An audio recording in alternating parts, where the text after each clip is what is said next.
تحریک چلے گی یا مذاکرات ہوں گے؟ ہماری جو انفارمیشن ہے تحریک انصاف کے جو مختلف رہنما ہیں ان سے جو بات چیت ہوئی ہے،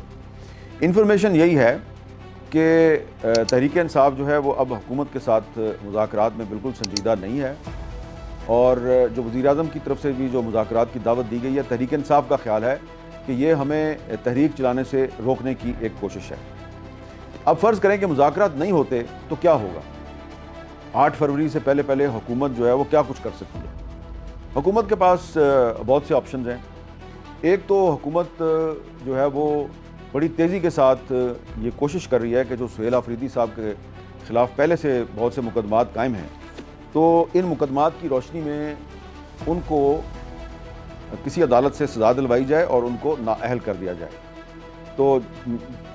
جس طرح کہ عمر ایوب صاحب کو اور زرتاج گل صاحبہ کو اور بہت سے جو تحریک انصاف کے ایم این ایز ہیں ان کو نااہل کیا گیا ہے، بہت سے جو ان کے پنجاب اسمبلی میں ایم پی ایز ہیں ان کو نااہل کیا گیا ہے، تو اگر سہیل آفریدی صاحب کو بھی نااہل کر دیا جاتا ہے تو کیا ہوگا؟ یہاں تک کہ اگر سہیل آفریدی صاحب کو گرفتار کر لیا جاتا ہے تو کیا ہوگا؟ کیا تحریک انصاف 8 فروری کی کال واپس لے لے گی؟ لگتا یہ ہے کہ ایسا نہیں ہوگا۔ اور میری اطلاع کے مطابق سہیل آفریدی صاحب جو ہیں انہوں نے پچھلے دنوں پشاور میں ایک جیل کا وزٹ کیا تھا، تو اس وزٹ کے دوران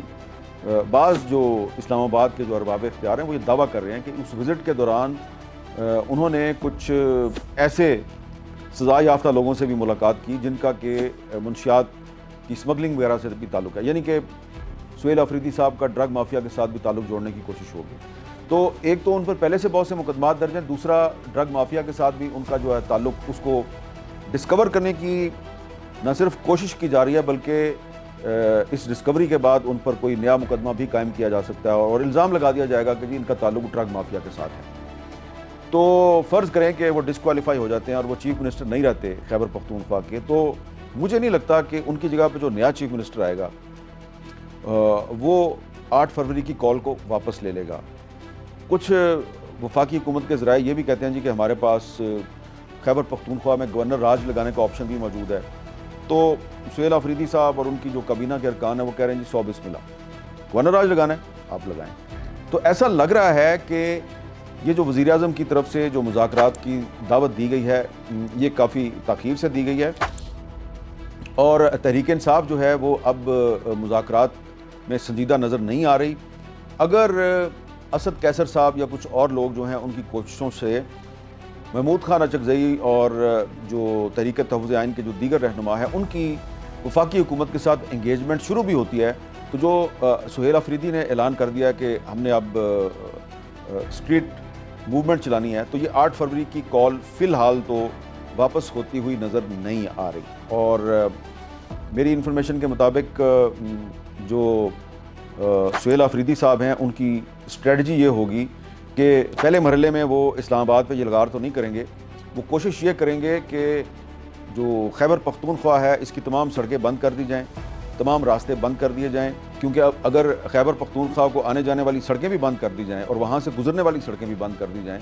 تو اس کا کافی اثر پڑتا ہے، اور پاکستان کے چاروں صوبوں سے جو کنیکشن ہے خیبر پختونخوا کا وہ منقطع ہو سکتا ہے، اور جو ہیوی ٹرانسپورٹ ہے جو کہ پاکستان کی مختلف شاہراہوں سے خیبر پختونخوا آتی جاتی ہے یا خیبر پختونخوا سے بہت سی قومی شاہراہیں گزرتی ہیں، اگر وہ بھی بند کر دی جائیں تو اس کا پاکستان کی اکانومی کو بھی کافی نقصان ہوگا۔ تو لگ یہ رہا ہے کہ آنے والے دنوں میں جو تحریک انصاف ہے اور حکومت ہے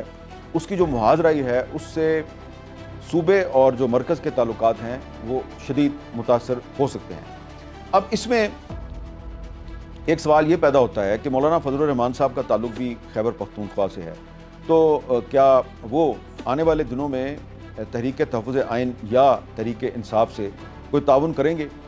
ابھی فی الحال تو جو تحریک اتحاد امت ہے اس نے جو ایک بڑا تفصیلی اعلامیہ جاری کیا ہے اس میں تو صرف کچھ اہم معاملات پہ تحفظات کا اظہار کیا گیا ہے، یہ نہیں کہا گیا کہ ہم کوئی تحریک چلائیں گے،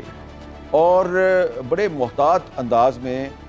یہ کہا گیا ہے کہ 27ویں ترمیم کے ذریعے صدر مملکت اور کچھ جو دیگر شخصیات ہیں ان کو جو استثناء دیا گیا ہے یہ غیر اسلامی ہے۔